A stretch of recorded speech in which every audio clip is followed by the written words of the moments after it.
লাখ কোটি দরুদ ও সালাম ওই নবীজির নূরানি কদম মোবারকে যিনি হায়াতুন নবী, জিন্দা নবী, नूर नबी, गुनाहगार उम्मत के शफाअत करने वाला ওই নবীজির নূরানি কদম মোবারকে আল্লাহ পাক রব্বুল আলামিন যেন আমাদের সকলের পক্ষ থেকে লাখ কোটি দরুদ সালাম পৌঁছে দেন। জবান খুলে উচ্চ আওয়াজে পড়ি আল্লাহুম্মা আমিন।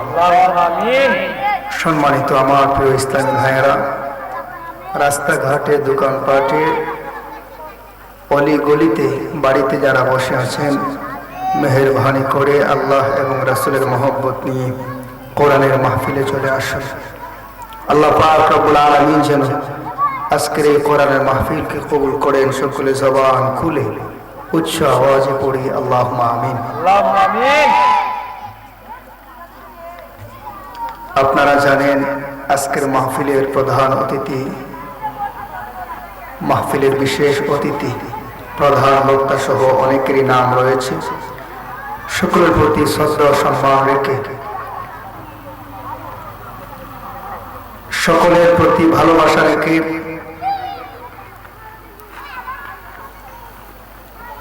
কোরআন এবং হাদিস থেকে আল্লাহ পাক রব্বুল আলামিন আমি গুনাহগারকে যতটুকু আলোচনা করার তৌফিকটুকু দান করেন বলার চেষ্টা করব। মহান রব স্রষ্টা যেন আমাকে তৌফিক দান করেন। মা তৌফিক ইল্লা বিল্লাহ।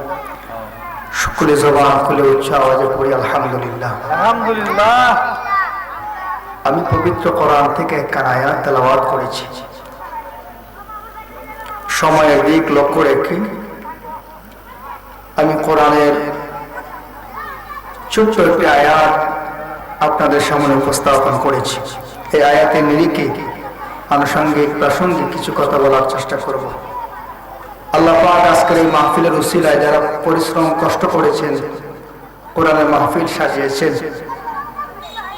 যারা কবরবাসী, কোরআনের মাহফিলের উসিলায় যেন প্রত্যেক কবরবাসীদের কবরের আযাব আল্লাহ পাক মাফ করে দেন। একটু মহব্বতে পড়ুন আল্লাহুম্মা আমিন। আমার ভাইরা, আমি পবিত্র কোরআন থেকে যে আয়াত তেলাওয়াত করেছি, আল্লাহ পাক রব্বুল আলামিন বলেন আল্লাযীনা আমানু ওয়া কানু ইয়াত্তাকুন। বলেন সুবহানাল্লাহ। সুবহানাল্লাহ। আমরা যারা মাহফিলে এসেছি, যারা বাড়িতে আছি, যারা রাস্তাঘাটে, দোকানপাটে, আমরা অবশ্যই দাবি করি অন্তত আমরা মুসলমান, ইমানদার। কথা বলেন ঠিক কিনা? ঠিক। মুসলমান দাবি করা সহজ, মুসলমান হওয়া অনেক কঠিন। কি বলেন ঠিক কিনা? যদিও আমরা দাবি করি আমরা মুসলমান, আমরা ইমানদার, প্রকৃতপক্ষে কোরআন এবং হাদিস অনুযায়ী একটু রিসার্চ করলে, একটু ভাবলে আমার বিবেক, আমার চিন্তা, আমার চেতনা, আমার দেমাগ আমাকে সেই প্রশ্নের জবাব দিয়ে দেয় যে আমি আসলে প্রকৃত ইমানদার কিনা। ঠিক কিনা? আমার কাজকর্ম, আমার চলাফেরা, আমার অবস্থায় জবাব দিয়ে দিবে যে আসলে প্রকৃত ইমানদার, প্রকৃত মুসলমান হিসেবে আমি দাবি করছি আসলে প্রকৃতপক্ষে ইমানদার হতে পারলাম কিনা। সহজে আমাদের একটু চিন্তা, একটু ভাবনায় যদি আমরা ঘুমের ঘরে বালিশের কাছে মাথা লাগিয়ে একটু আরামসে ভাবি, আপনার বিবেক, আমার বিবেক সরাসরি জবাব দিয়ে দিবে। কথা বলেন না ঠিক কিনা? প্রকৃত ইমানদার যারা, তাদের জন্য চিরস্থায়ী জান্নাত। আর যারা বেঈমান হয়ে মারা যাবে, ফি নারি জাহান্নামা খালিদিনা ফিহা, চিরস্থায়ী জাহান্নামে তাকে গ্রাস করবে, শাস্তি ভোগ করতে হবে। আমি কি বলছি নাকি কোরআন বলছি? কোরআন বলছি। ঠিক কিনা ভাই? আমার একটু মনোযোগ দিয়ে শুনবেন। আল্লাহ পাক রব্বুল আলামিন কোরআনুল কারীমে বললেন আল্লাযীনা আমানু ওয়া কানু ইয়াত্তাকুন। যারা জান্নাত চায়, জান্নাতে যেতে চায়, জান্নাতের সুখ চায়,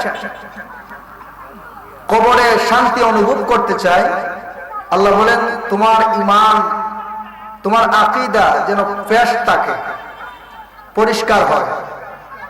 তোমার আকীদা, তোমার ঈমান যদি পরিষ্কার হয়, তোমার জন্য জান্নাতের দরওয়াজা খোলা থাকবে, কোনো সমস্যা নেই। সুবহানাল্লাহ। আমার ভাইয়েরা, আমার আল্লাহ পবিত্র কোরআন কারিমে সুন্দর করে বয়ান করেছেন। আমার আল্লাহ পবিত্র কোরআন কারিমে কি বললেন? আল্লাযীনা আমানু ওয়া কানু ইয়াত্তাকুন। এই আয়াতের প্রথম শব্দটা হচ্ছে আল্লাযীনা আমানু, যারা ঈমানদার, যারা ঈমানদার হয়েছে। আমরা যদিও দাবি করি আমরা ঈমানদার, আমাদের চলাফেরায়, আমাদের অবস্থায় প্রকৃতপক্ষে আমরা ঘুমের ঘরে যদি চিন্তা করি, একটু ভাবি, আমার দিমাগ, আমার বিবেক আমার সেই প্রশ্নের জবাব দিয়ে দিবে, না না, তুমি কখনো প্রকৃত ঈমানদার হতে পারো নাই। আমার ভাইরা, কেন বললাম? আল্লাহ পাক কুরআনুল কারীমে ঈমানদার বলে আমাদেরকে যে মায়া করছেন, প্রকৃতপক্ষে আমরা সেই ঈমানদার হতে পারি নাই, সেই মুমিন আমরা হতে পারি নাই। ঈমানদার হওয়া এত সহজ নয়। যারা ঈমানদার তাদের ভিতরে আল্লাহর ভয় ছিল। জবান খুলে বলুন, কার ভয় ছিল? আল্লাহর ভয় ছিল। যাদের ভিতরে আল্লাহর ভয় আছে তারা প্রকৃত ঈমানদার।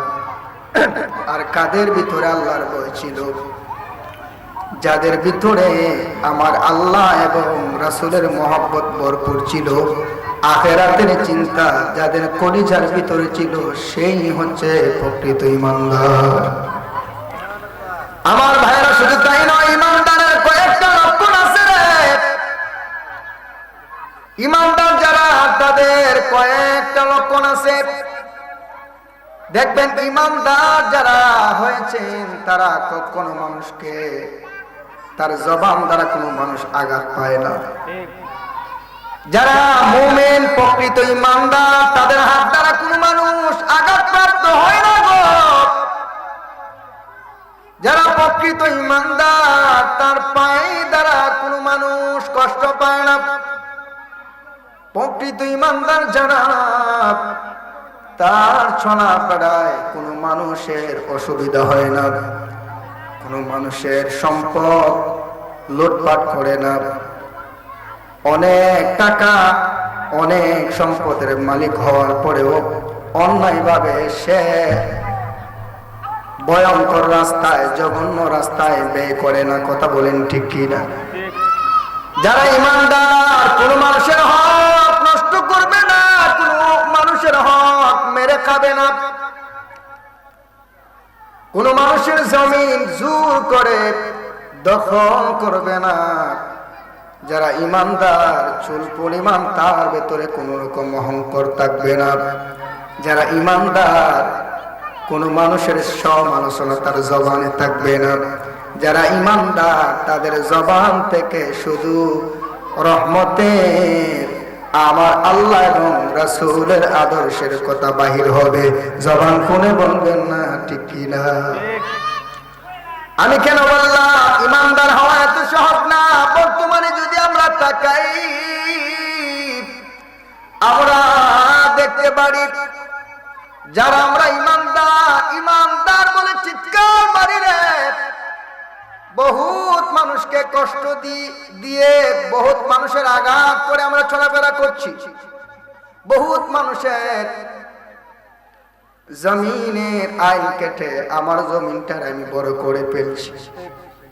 বহুত মানুষকে বিভিন্ন ভাবে আমি সমালোচনা করেছি, বেজ্জতি করেছি। বহুত মানুষকে আমি গর্ত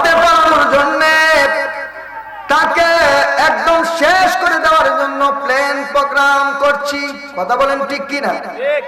তাহলে আপনি আবার কিভাবে ইমানদার দাবি করেন, আপনি কিভাবে মুসলমান দাবি করেন, জান্নাতি আপনি কিভাবে দাবি করেন? এই জন্য আমি বললাম ইমানদার হওয়া এত সহজ না। যারা ইমানদার তাদের ভেতরে আমার আল্লাহর ভয় রয়েছে। কেমন ভয়? আল্লাহ বললেন আল্লাযীনা আমানু ওয়া কানু ইয়াত্তাকুন।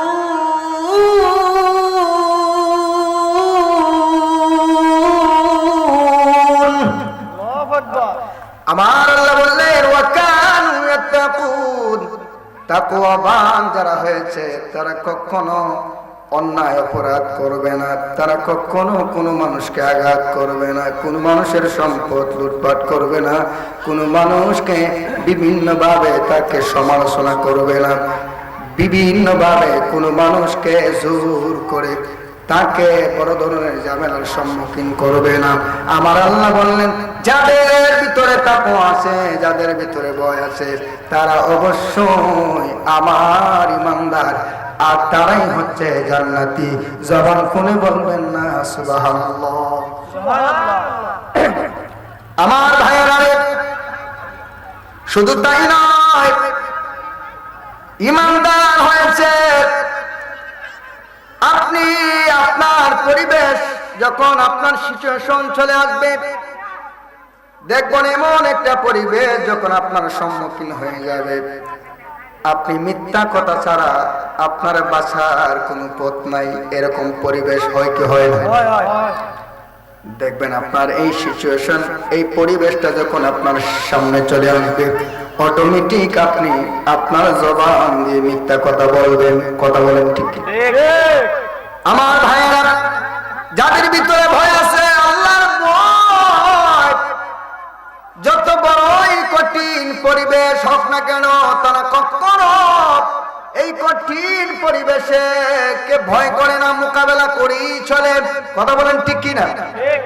আমি আপনাদেরকে সহজে বোঝানোর জন্য আমি বলছি, আপনারা তো নিশ্চয়ই ফেরাউনের নাম শুনছেন। শুনছেন কি শুনছেন? ফেরাউনের নাম শুনছেন? ফেরাউন এমন একটা জঘন্য মানুষ ছিল। ফেরাউন এমন একটা জঘন্য মানুষ ছিল যে নিজেকে খোদা বলে দাবি করত। সেই ফেরাউনের ঘরের ভিতরে দুইজন মানুষ ছিল। ফেরাউনকে খোদা বলে স্বীকৃতি দিত না, ফেরাউনকে খোদা বলে তাকে বিশ্বাস করত না। বাকি সবাই কম বেশ ফেরাউনকে তারা আল্লাহ মনে করত, খোদা বলে স্বীকৃতি দিত। নাউজুবিল্লাহ, নাউজুবিল্লাহ। তার আশেপাশের মানুষ সবাই তাকে খোদা বলে বিশ্বাস করে। তার কারণ কি? তার ক্ষমতা বেশি, টাকা বেশি, পাওয়ার বেশি। নাউজুবিল্লাহ বলতেন না? এই ফেরাউনের টাকা, ধন সম্পদ দেখে, তার এই শক্তি দেখে, পাওয়ার দেখে, তার আশেপাশের মানুষ তাকে খোদা বলে বিশ্বাস করত।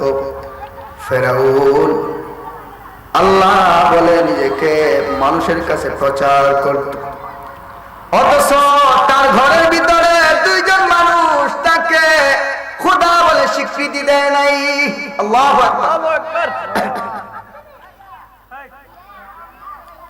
তার মহল্লার মানুষ, তার পাড়ার মানুষ বলা বলি করতে শুরু করলো, কি ব্যাপার, সবাই আমরা ফেরাউনকে খোদা বলে বিশ্বাস করি, আল্লাহ বলে বিশ্বাস করি। ফেরাউন গো, তোমার ঘরের মানুষ তোমাকে খোদা বলে স্বীকৃতি দেয় না, তাহলে আমরা বাহিরের মানুষ তোমাকে খোদা বলে স্বীকৃতি দিলে আর কি হবে? ঘরের মানুষ যদি না মানে, বাহিরের মানুষ মানলে কি আর না মানলে কি? তোমার ঘরের মানুষ তোমারে মানে না, আমরা মানি না, আমরা আর কি করব? তোমার ঘর ঠিক করো, তারপরে আমাদেরকে ঠিক করো। ফেরাউন তো তেলে বেগুনে জ্বলা উঠছে। বাহিরের মানুষ যখন বলা বলি করতে শুরু করলো, ফেরাউনের বদনাম করতে শুরু করলো। ফেরাউন কয়, কি গো, কি ব্যাপার, কি ব্যাপার, কে রে আমার ঘরের ভিতরে আমাকে নাকি স্বীকৃতি দেয় না। আমার ঘরের ভেতরে কে আছে? ফেরাউন খুঁজতে শুরু করলো। আমার ঘরের ভেতরে এত বড় সাহস, আমার খাইয়া আমার পরিয়া আমারে মানে না, তাকে আমার চিনা লাগবে, তাকে আমার বোঝা লাগবে। জবান খুলে বলবেন না নাউজুবিল্লাহ। আমার ভাইয়া, ঘরের ভিতরে যে দুইজন মানুষ, সেই দুইজনের ভিতরে একজন মানুষ হচ্ছেন ফেরাউনের স্ত্রী, আর একজন হচ্ছেন ফেরাউনের দাসী। আল্লাহু আকবার। ফেরাউনের স্ত্রী বিবি আসিয়া ফেরাউনকে আল্লাহ বলে বিশ্বাস করে না, খোদা বলে স্বীকৃতি দেয় না। ফেরাউন রাগান্বিত হইয়া বিবি আসিয়ার কাছে চলে গেল। আসিয়া গো, তুমি আমাকে কেন খোদা বলে স্বীকৃতি দাও না? নাউজুবিল্লাহ বলেন, সুবহানাল্লাহ। কেন গো তুমি আমাকে খোদা বলে স্বীকৃতি দেও না? কেন আমাকে আল্লাহ বলে বিশ্বাস করো না? আমার ক্ষমতা অস্বীকার করে এত বড় সাহস কে দিল তোমাকে? বিবি আসিয়া বলেন, ধমক দিয়েন না, আমি আপনাকে মানতে পারবো না গো। আপনি কখনো খোদা হতে পারেন না, স্রষ্টা হতে পারেন না। তিনি স্রষ্টা, যিনি আপনাকে আর আমাকে সৃষ্টি করেছেন। আল্লাহু আকবার বলেন না। আমার ভাইয়েরা, বাচ্চারা দুষ্টামি করতেছে, এই বাচ্চাদেরকে একটু সরাই দেন ভাই। আমার ভাইয়েরা, ফেরাউন ধমক দিয়ে বিবি আসিয়াকে বললেন, সাবধান হয়ে যাও, বাহিরের মানুষগুলো আমাকে আমার ব্যাপারে বদনাম করছে, আমাকে নিয়ে তারা ব্যঙ্গ করে কথা বলছে, আমাকে নিয়ে নোংরা কথা বলছে। বাহিরের মানুষ মানে, ঘরের মানুষ নাকি আমাকে মানে না। এত বড় সাহস আমি সহ্য করতে পারবো না। ও আসিয়া, আজকের পর থেকে তুমি আমাকে খোদা বলে স্বীকৃতি দিবা। বিবি আসিয়া বললেন, আল্লাহ কসম, আমার জীবন চলে যাবে, তারপরেও আপনাকে খোদা বলে স্বীকৃতি দেব না। জবান খুলে বলবেন না আল্লাহু আকবার। আমার ভাইরা, শুধু তাই নয়, প্রথম অবস্থায় বিবি আসিয়াকে ফেরাউন একটা ধমক দিয়ে বুঝাইলেন। বুঝানোর পরেও বিবি আসিয়া বুঝেন না, বুঝেন না, বুঝেন না। দ্বিতীয়বার যখন মানুষ বলা বলি করতে শুরু করলো, ফেরাউন দ্বিতীয়বার বিবি আসিয়ার কাছে চলে গেলেন। যাওয়ার পরে বললেন, আসিয়া গো, তুমি কি দুনিয়ায় থাকতে চাও না? তোমার কি দুনিয়ার মায়া নাই গো আসিয়া? তুমি যদি আমাকে খোদা বলে স্বীকৃতি না দাও, তুমি যদি আমাকে না মানো গো আসিয়া, তাহলে এমন একটা অবস্থা হয়ে যাবে, তুমি কিন্তু পৃথিবীতে থাকতে পারবে না, তোমাকে বিভিন্ন ভাবে আমি বেজ্জতি করব। ফেরাউনের কথা শোনার পরেও বিবি আসিয়া বললেন, আমাকে যদি বেজ্জতিও করেন, আমাকে যদি কষ্ট দেন, আমার কোনো অসুবিধা নাই, তারপর আমি বলে দিলাম, আমি আল্লাহ, আমার খোদা একমাত্র, যিনি আমাকে সৃষ্টি করেছেন, লালন পালন করছেন। জবান খুলে বলবেন না সুবহানাল্লাহ। ফেরাউন বলে, তোমার সাহস, বারবার বলছি, তারপরেও আমাকে তুমি মানছো না, এত বড় সাহস পাইলা কই? ফেরাউন রাগান্বিত হয়ে বিবি আসিয়া মাথার ভিতরে তার হাতটা দিল, ছুলে তার হাতটা যখন দিল, বিবি আসিয়ার মাথায় ধরে রে রাস্তার ভেতরে নিয়ে আসার পরে তার দলীয় মানুষ, তাকে যারা সাপোর্ট করে, তাকে যারা খোদা বলে বিশ্বাস করে, মহল্লার মানুষ সবাইকে একত্রিত করে ফেলল। সবাইকে বলল, দেখবা আমার স্ত্রী আমাকে না মানার কারণে তার অবস্থা কেমন হয়। একজন স্বামী হওয়ার পরেও বিবি আসিয়াকে হাজার হাজার মানুষের সামনে রাস্তার ভেতরে আনলো, আনার পরে বেজ্জতি করতে শুরু করলো, এমন ভাবে আঘাত করতে শুরু করলো, এমন ভাবে মারতে শুরু করলো। এক পর্যায়ে মারতে মারতে বিবি আসিয়ার শরীর থেকে রক্তগুলা টপ টপ করে পড়ছে। বেবি আসিয়া বললেন, আমাকে যদি মেরে ফেলো তারপরেও আমি তোমাকে খোদা বলে স্বীকৃতি দিতে পারবো না। আমার আল্লাহ আমার খোদা তিনি, যিনি মূসা নবীর আল্লাহ। সুবহানাল্লাহ। শুধু তাই নয়, ফেরাউন জবান থেকে বিবি আসিয়া খোদা স্বীকৃতি নিতে পারল না। রাগান্বিত হয়ে তার রাগ বেড়ে গেল, মারতে মারতে মারতে মারতে এমন একটা অবস্থা করে ফেলল রে, এমন একটা পরিবেশ করে ফেলল, বিবি আসিয়াকে হাজার হাজার মানুষের সামনে শেষ পর্যন্ত উলঙ্গ করতে চাইল। নাউজুবিল্লাহ। উলঙ্গ করতে চাইল। বিবি আসিয়াকে ভয় দেখাচ্ছে, কারণ বিবি আসিয়া তিনি সম্মানের প্রতি, ইজ্জতের প্রতি তিনি দুর্বল ছিলেন। তিনি বললেন, স্বামী গো, স্বামী গো, এই হাজার হাজার মানুষের সামনে আমাকে বেজ্জতি করবা না গো। হাজার হাজার মানুষ আমার ইজ্জত দেখবে, আমি আসিয়া সহ্য করতে পারবো না। ফেরাউন বলে, যদি তোমার এইরকম ভয় হয়, সহ্য যদি তুমি না করতে পারো, তাহলে আমাকে একবার আল্লাহ বলে স্বীকৃতি দাও, একবার খোদা বলে বিশ্বাস করো, তাহলে তোমার ইজ্জত আমি নষ্ট করব না। বেবি আসিয়া তারপরেও তার কথা গ্রহণ করেন নাই, ফেরাউনের কথা শুনেন নাই। বেবি আসিয়া বললেন, ঠিক আছে, আপনার যা ইচ্ছা তাই করেন, আমার কোনো অসুবিধা নাই। আমার ভাইরা রে, এক পর্যায়ে বেবি আসিয়াকে উলঙ্গ করে ফেলল রে। তারপরেও বিবি আসিয়া আল্লাহর প্রতি কেমন ভয় ছিল, কেমন আল্লাহকে ভালোবাসতেন, মহব্বত করতেন। সেজদায় পড়ে পড়ে কান্নায় বেহুশ হয়ে গেলেন। আমার আল্লাহর কাছে শুধু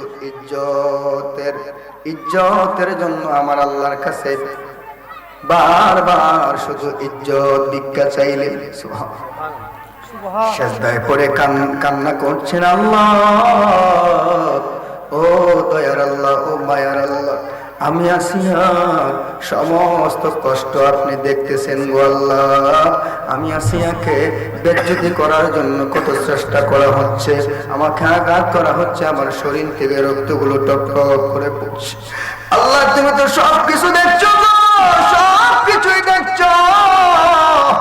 আল্লাহ, আমাকে যদি আঘাত করতে করতে করতে করতে আমাকে যদি মেরে ফেলে, আমার কষ্ট নেই, আমার একটাই কষ্ট আল্লাহ, আমার একটাই কষ্ট, আমার যেন ইজ্জত নষ্ট না হয়, আমার যেন ইজ্জত নষ্ট না করে। আল্লাহ গো, আমার ইজ্জতের জন্য আপনার কাছে ভিক্ষা চাই।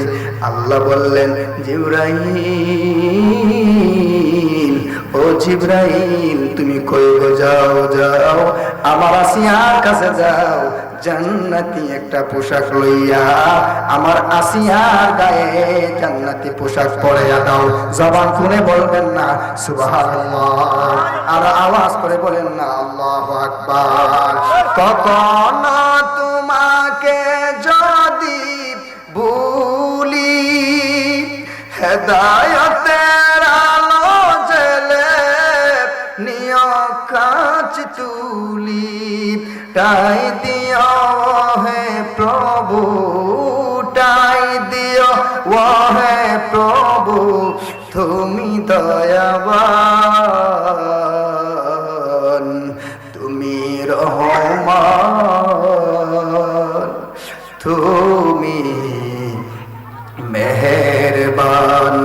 অন্ধ কাহনা শুধু তোমার গুণগান, বুঝেও বুঝে না কেন শান, তুমি রহমান, তুমি মেহেরবান তুমি রহমান, তুমি মেহেরবান। জনম জনম যদি গাহি তোমার মহিমা গাওয়া শেষ হবে নাহি। আল্লাহু আকবার বলেন না। জনম জনম যদি গাহি তোমার মহিমা গাওয়া শেষ হবে নাহি। দয়া করো মায়া করো, দয়া করো মায়া করো ওহে দয়াবান তুমি রহমান, তুমি মেহেরবান। অন্ধ গহনা শুধু তোমার গুণগান, বুঝেও বুঝে না কেন শান।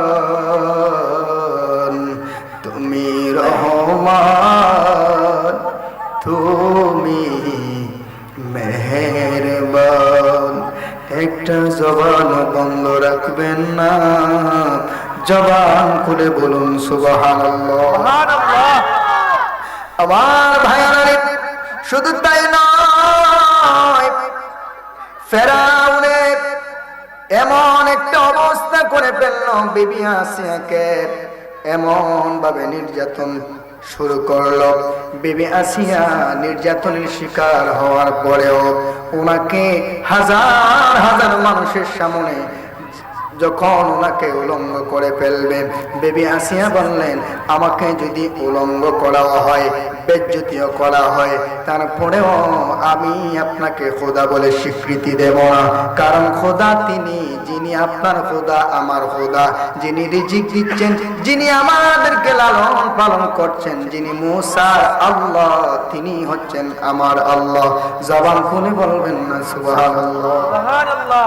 আমার ভাইরা শুধু তাই নয়, এইরকম করে ফেরাউন বিবি আসিয়াকে বিভিন্ন ভাবে টর্চার করার পরেও সাকসেস হতে পারে নাই। আল্লাহু আকবার। এই ঘটনা থেকে আমরা বুঝতে পারলাম, যারা আল্লাহর পাগল, যে কোনো কঠিন পরিস্থিতি হোক আল্লাহকে ভুলে যায় নাই। আর জবান খুলে বলবেন না সুবহানাল্লাহ। সুবহানাল্লাহ। আমার ভাইরা, এই জন্য আমার আল্লাহ বললেন, যারা আমাকে ভুলে না আমিও তাদেরকে ভুলি না। সুবহানাল্লাহ। আমার আল্লাহ বললেন, যারা আমাকে স্মরণ করে আমি আল্লাহ তাদেরকে স্মরণ করি, যারা আমাকে ডাকে আমি আল্লাহ তাদের ডাকে সাড়া দেই। বান্দারে তুমি যখন বিপদে পড়ে যাইবা, আল্লাহ বললেন, বান্দা তোরে মায়া করে বানাইছি, তুই আমারে ডাক, আমি আল্লাহ তোর ডাকে সাড়া দেই।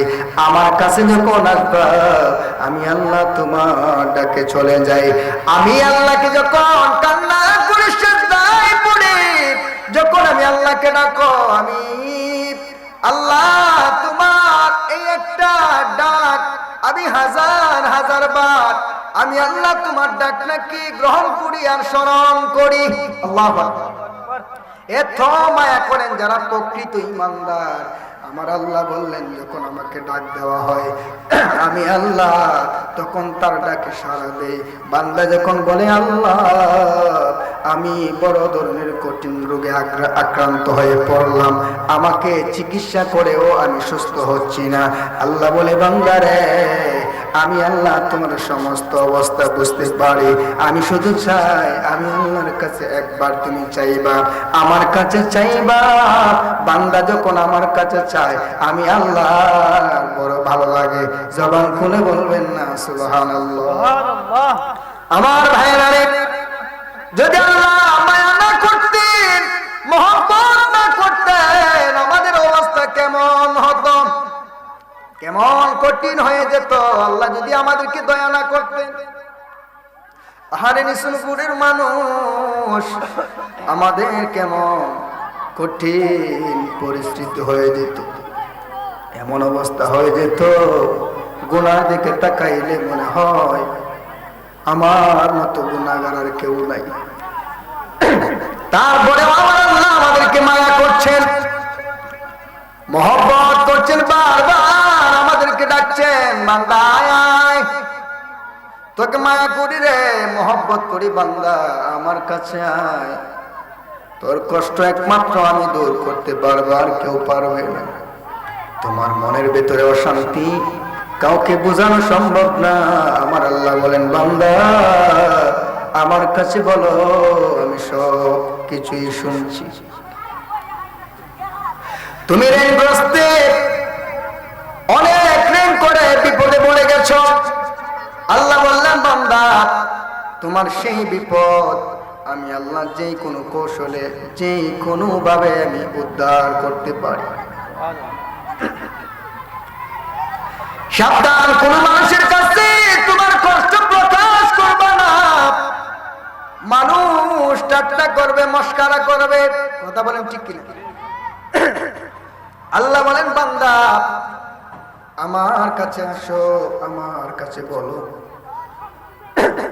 দেখবা তোমার সমস্ত কষ্ট, তোমার সমস্ত অভাব আমি আল্লাহ তোমার সব অভাব দূর করে দেব। জবান খুলে বলবেন না সুবহানাল্লাহ? সুবহানাল্লাহ।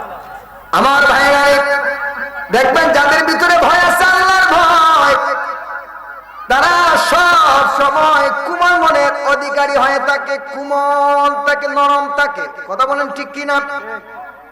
তারা সব সময় দুর্বল। বাহ্যিক ভাবে আমরা যদি দেখি তাদেরকে দুর্বল মনে হয়, ইমানের দিক থেকে কিন্তু তারা দুর্বল না, তারা অনেক শক্তিশালী, কথা বলেন ঠিক কিনা? যারা প্রকৃত ইমানদার, যারা নিজেকে এতটা অহংকারী করে না, নিজেকে এতটা প্রকাশ করে না, সব সময় নিজেকে ছোট করে চলে, নিজেকে সব সময় নম্র ভদ্র ভাবে তারা এমন ভাবে কোমল ভাবে চলাফেরা করে, দেখবেন তাদের আচরণ আপনার কাছে এত মধুর লাগে, শুধু শুনতেই মন চায়, শুধু শুনতেই মন চায়। তাদের কথাবার্তা চলাফেরায় সাধারণ মানুষ যারা, তারা শান্তি অনুভব করে। জবান খুলে বলবেন না ঠিক কি না? আমার ভাইরা, শুধু আপনাদেরকে বলবো, অনুরোধ করে বলবো, দুনিয়ারে বেশি দিন থাকার জন্য আমরা আসি নাই। আস্তে আস্তে করে আমাদের সবাইকে চলে যেতে হবে। শুধু ঈমান নিয়ে আপনাকে কবরে যেতে হবে, ঈমানের সাথে আমল নিয়ে আপনাকে কবরে চলে যেতে হবে। ঈমান আর আমল যখন আপনার মজবুত হবে, আপনার কবরের জীবন অনেক সুন্দর হয়ে যাবে। জবান খুলে বলবেন না সুবহানাল্লাহ? সুবহানাল্লাহ। আমার ভাইরা, কেন আমি ঈমানদারের ব্যাপারে বললাম? আল্লাহ বললেন, আমি ঈমানদারকে বড় পছন্দ করি, বড় মায়া করি, মহব্বত করি। আল্লাহু আকবার। আল্লাহু আকবার। যারা সঠিক প্রকৃত ঈমানদার, সব সময় সর্বদা আমি আল্লাহ তার সঙ্গেই থাকি। কোরআনুল কারীম আল্লাহ বললেন, ওয়া'লামু আন্নাল্লাহা মা'আল মুত্তাকিন। আল্লাহ বললেন, যারা আমার হয়ে যায়, যারা ঈমানদার, আমি আল্লাহকে ভয় করে চলে, আমি আল্লাহ সর্বদাই সব সময় তার সঙ্গেই থাকি। জবান করে বলবেন না সুবহানাল্লাহ? সুবহানাল্লাহ। ঈমানদার যখন কবরে চলে যাবে, আজরাইল যখন তার পাশে যায় গো, তার কাছে যায়, ঈমান নিয়ে কবরে গেলে কেমন আরামদায়ক হয়, একটু মনোযোগ দেন। যারা ঈমান নিয়ে মরবে, মায়ার নবীজি বললেন, আজরাইল এত সুন্দর চমৎকার তার সাথে আচরণ করবে গো, তার সাথে এত কোমল ভাবে, এত মায়া করে, আদর করে তার সঙ্গে কথা বলবে।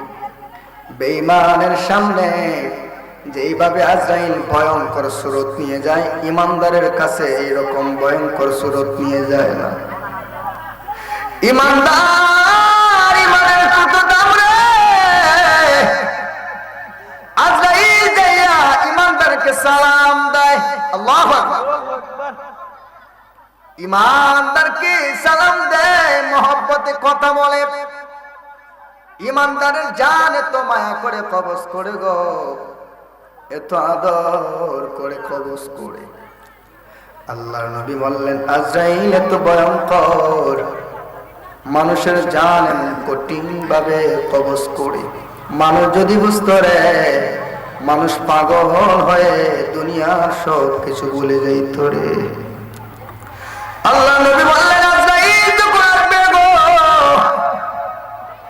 তোমার জান কবজ করবে যে মুহূর্তে, যখন আজরাইলকে দেখবা, আজরাইলকে দেখার সাথে সাথে তোমার অবস্থা খারাপ হয়ে যাবে। তোমার হাতের রগগুলো টাস টাস করে ছিঁড়ে যাবে, তোমার পায়ের রগগুলো টাস টাস করে ছিঁড়ে যাবে। তুমি বেহুশ হয়ে পড়ে যাইবা, আর বারবার করে চিৎকার করবা। তোমার চিৎকারের আওয়াজ, তোমার এই কষ্টের আওয়াজ পৃথিবীর কেউ শুনবে না রে। আত্মীয় মানুষ, ভালোবাসার মানুষ, কলিজার টুকরা মানুষ আসে পাশে বসে কান্না করবে, হায় হায় কি হয়ে গেল রে, কি হয়ে গেল, হাওমাও করে কাঁদবে। হাজার হাজার বার কাঁদলেও আর সম্ভব হবে না রে। আজরাইল যখন জানটা কবজ করতে আরম্ভ করবে, যখন আজরাইল তার জানটা বাহির করবে, আল্লাহ নবী বললেন এত কষ্ট হয়। জীবন্ত ছাগলকে চামড়া তার ঘাড় থেকে সিলাইলে টেনে বাহির করলে ছাগলটার যেমন কষ্ট হয়, আল্লাহ নবী বললেন এর চাইতে হাজার কোটি কোটি গুণ যখন একজন মানুষের জান আজরাইল কবজ করে, কোটি কোটি গুণ বেশি কষ্ট হয়। জবান গুনে বলবেন না আল্লাহু আকবার। এত কষ্ট রে, কেমনে সহ্য করবা গো? যদি ইমান দুর্বল হয়, এই কষ্টটা তোমাকে অনুভব করাবে, সেই কষ্টটা তোমার মনের ভিতরে অনুভব হবে, সেই কষ্টটা তোমাকে বুক করতে হবে। আর যদি ইমান নিয়ে কবরেই যাও, আল্লাহর নবী বললেন ছোট বাচ্চা যেইভাবে হাউমাউ করে কান্না করলে, মা যেইভাবে আদর করে মায়ের স্তন, মায়ের দুধ দেওয়ার পরে যখন বাচ্চাটা শান্ত হয়ে যায়, ঘুমিয়ে পড়ে, খাবার খেতে খেতে এই বাচ্চাটা যেইভাবে ঘুমিয়ে পড়ে মায়ের কোলে, সেইভাবে একজন ইমানদারের জান আজরাইল কবজ করবে। জবান খুলে বলবেন না সুবহানাল্লাহ। আমার ভাইয়েরা, ইমানদার মারা যাওয়ার পরে কবরের দুই পাশের মাটি চাপা দিবে না গো, চাপা দিবে না। আল্লাহু আকবার। যদিও কোরআন এবং হাদিসের দৃষ্টিকোণ থেকে মানুষ মারা যাওয়ার পরে দুই পাশের মাটি চাপা দিবে, চাপা দিলেও ইমানদার সেই চাপা, ইমানদার চুল পরিমাণ টের পাবে না রে। দুই পাশের মাটি আস্তে আস্তে করে বেঈমানকে চাপা দিতে শুরু করবে। দুনিয়ায় থাকা অবস্থায় যারা মানুষের টাকা মেরে খাইছে, সম্পদ লুটপাট করছে, মারে কষ্ট দিছে, বাবারে কষ্ট দিছে, মানুষকে আঘাত করছে, মানুষের সমালোচনা করছে, মানুষের ইজ্জত নষ্ট করছে, মানুষকে বেজ্জতি করেছে, মানুষকে বিভিন্ন ভাবে তারা সমাজে কালার করেছে, অন্যায় ভাবে তার অনেক টাকা সম্পদ লাঠি টাকার পরে সে অন্যায় ভাবে প্রয়োগ করেছে। সবকিছু লুট করা হচ্ছে রে, বাঁচতে পারবা না, বাঁচতে পারবা না। সমস্ত কিছুর হিসাব আমার আল্লাহ কাঠগড়ায় দিতে হবে রে। ফামাইয়ামাল মিসকালা যাররাতিন খায়রান ইয়ারা ওয়া মান ইয়ামাল মিসকালা যাররাতিন শাররান ইয়ারা। আল্লাহু আকবার। আল্লাহ বলেন যাররা যাররা পরিমাণ ছাড় দেওয়া হবে না, যাররা যাররা পরিমাণ তোমাকে হিসাব দিতে হবে। সাবধান, ইমান নিয়ে তোমাকে কবরে আসতে হবে। বেঈমান যখন মারা যায়, দুই পাশের মাটি মঞ্জুরে চাপা মারবে, এক পাথরের হাত অন্য পাথরের ভেতরে ঢুকে যাবে, এমন ভাবে চিৎকার মারবে গো, এমন ভাবে হাউমাউ করে কাঁদবে। এই বেঈমান, তার কান্নার আওয়াজ কেউ শুনবে না রে। পৃথিবীতে কেউ যখন আঘাত করে, তার মায়ের মানুষ, তার আত্মীয় স্বজন, ছেলে সন্তানরা দৌড়ায় যায়, বাবাকে হেল্প করে সহযোগিতা করে, প্রতিশোধ নেওয়ার জন্য পাগল পারা হয়ে যায়। কথা বলেন ঠিক কি না? কবর এমন একটা জায়গা, এই কবরে আপনি আমি যাওয়ার পরে কেউ আর আসবে না, কেউ আর সেই কবরের অবস্থা জানতে পারবে না। কবরের ভেতরে আপনার এই অবস্থা, আপনার আমলের হিসাব আপনাকেই দিতে হবে। বেঈমান হওয়ার কারণে দুই পাশের মাটি এমন জোরে চাপা মারবে, এক ফজরের হার অন্য ফজরের ভিতরে ঢুকে যায়, বারবার চিৎকার মারবা গো, চিৎকারের আওয়াজ কেউ শুনবে না রে। এই চিৎকারের আওয়াজ আপনার মহব্বতের মানুষ তারা শুনবে না। বারবার আল্লাহর কাছে পানা চাইবা, বলবা আল্লাহ, আল্লাহ গো, একবারের জন্য আমাকে দুনিয়াতে পাঠায়া দেন। আমি জবান দিলাম, কথা দিলাম, আমার জীবনে আমি কোনো মানুষের হক নষ্ট করব না, কোনো মানুষের টাকা সম্পদ লুটপাট করব না, কোনো মানুষকে বেজ্জতি করব না, কোনো মানুষের সমালোচনা করব না, কোনো মানুষকে আমি বিভিন্নভাবে আমি আমার ক্ষমতা আছে বলে আমি ক্ষমতা প্রয়োগ করব না। আল্লাহ, সব সময় আমি একমাত্র আপনাকে ভালোবাসবো, আপনার বন্ধু দেখানো রাস্তা সিরাতাল মুস্তাকিম রাস্তায় চলার চেষ্টা করব। এমন ভাবে হাওমাও করে কান্না করলো, তার কান্নার আওয়াজ কেউ শুনবে না রে। আমার আল্লাহ বলবেন না, না, দুনিয়াতে আর তোমাকে সুযোগ দেওয়া যাবে না রে। দুনিয়া থেকে যদি কেউ চলে আসে, এই কবর থেকে যাওয়ার কোনো সিস্টেম নাই। আল্লাহ বলেন, বান্দা সাবধান হয়ে যাও, ঈমান নিয়ে কবরে আসো, তাহলে তোমার কবর নূরে নূরান্বিত হয়ে যাবে, শান্তির বাগান হয়ে যাবে, বেহেশতের বাগান হয়ে যাবে।